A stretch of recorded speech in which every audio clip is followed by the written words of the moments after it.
Welcome, leaders, teams, and those ready to take charge of their energy. It's Kelly Buboltz, your guide in workforce energy management. Burnout is not just a buzzword, it's a symptom of deeper root cause stressors. We're here to stop waiting for the change and start leading it. It's time to reclaim our energy and lead our days with intention and purpose. You are dead tired, but your brain is running on full steam all the way to midnight, or you fall asleep fine, but then you wake up at 2 a.m. and you're on. You could go to work, you could go for a run, and you sit there for hours trying to get back to bed.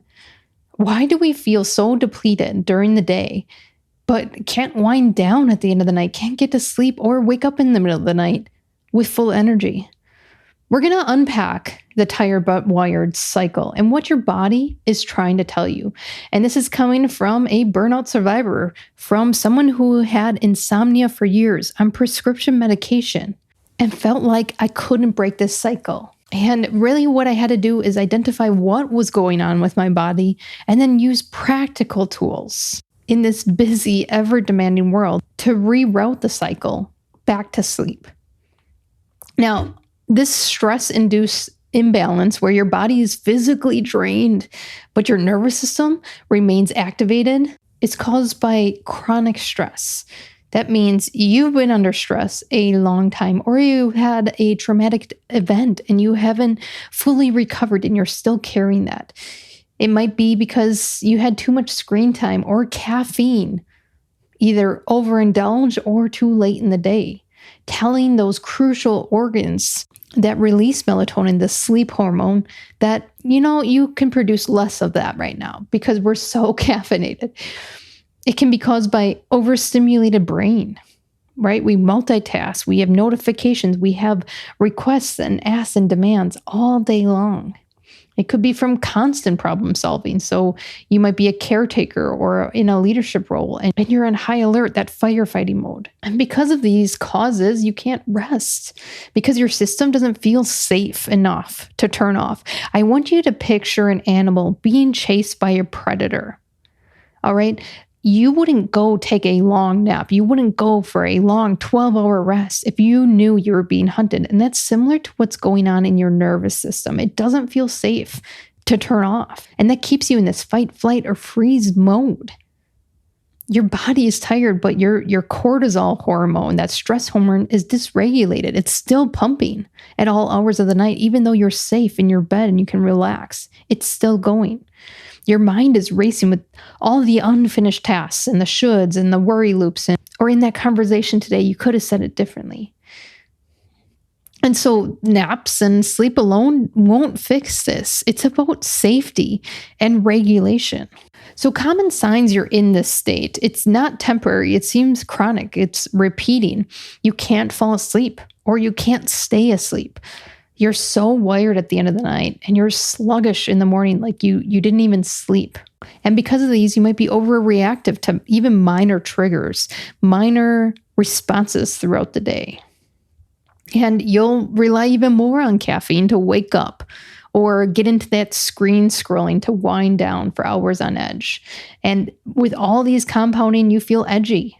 You might even be getting forgetful and overwhelmed easily when before you could handle things with ease. So let's break the cycle. I'm going to go through 3 big things that I was able to break my insomnia cycle, that I was able to not only wind down at the end of the night, but sleep through the night. Music to my ears. I want you to begin with the first one. Create a wind down cue, a ritual, a routine. Most people that I ask this in programs will say something like, oh, I brush my teeth. That's my cue to go to bed. And hey, if you got good melatonin sleep hormone, that's awesome. But when you're dysregulated and you need to break the cycle, you need a little bit more. You need a longer shutdown routine. And how I want you to think of this is it's going to be a signal. Not sleep. It's going to be the signal to sleep. So that means less screen time, less of that blue light before bed, less of the eating before bed, unless you have a medical condition, less of the activities before bed, like running around still doing house chores or signing on for work. I want you to create a routine that is almost consistent or the same, telling your body the next couple steps we're taking is going to be to lay down to sleep.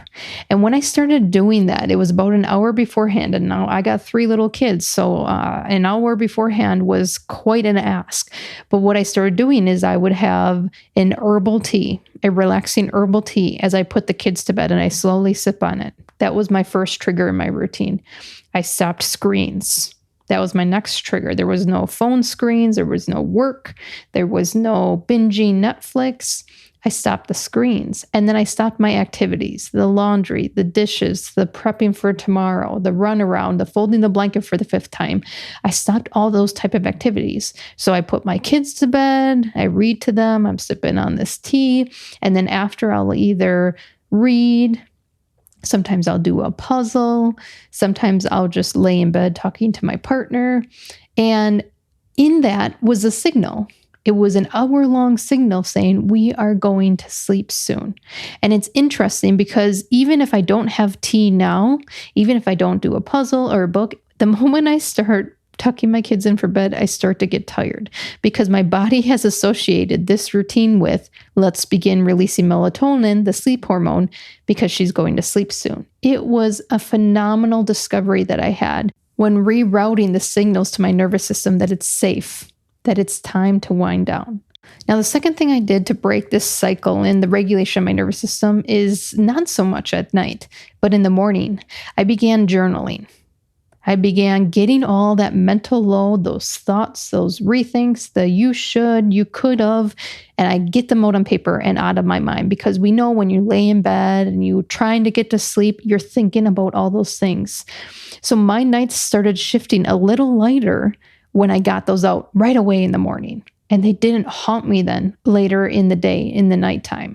So I began interrupting that mental ping pong early in the day by morning journaling. Now, some people don't like journaling, and that's okay. There's meditation, there's breath work, there's just going for a walk and thinking through those things, getting them out of your mind. Interrupting that mental ping pong is the goal so that it doesn't weigh you down at the end of the night.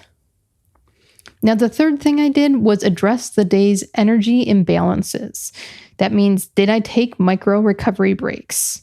Or did I just keep going on a sprint and do the evening crash? Because that's when I would wake up at 2 a.m.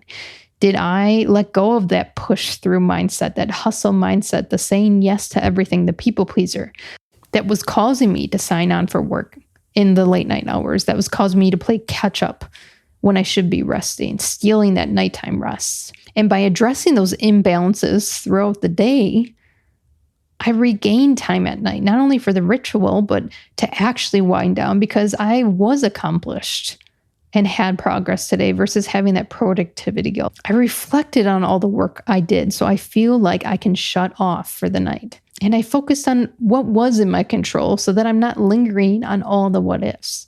So between that wind down cue, that ritual, getting all that mental clutter out by journaling in the morning, and then addressing those energy imbalances throughout the day, I was able to get off insomnia, prescription medication, down to nothing. And it wasn't just sleep that returned, but energy throughout the day, because my nervous system wasn't always on. Tired but wired isn't laziness, it's dysregulation. Choose one nervous system regulation tool that we talked about in this episode and try it out. It's not about another thing in your to-do list. It's about showing up differently through energy management. Today's step matters. It's in the micro moments that real change begins. Managing your energy isn't about shame, blame, or disrupting your lifestyle. It's about the small, intentional choices to reclaim that natural energy. If this episode hit the mark for you, share with others. This journey doesn't have to be lost and lonely, but exciting and full of new paths. See you back here to continue the adventure.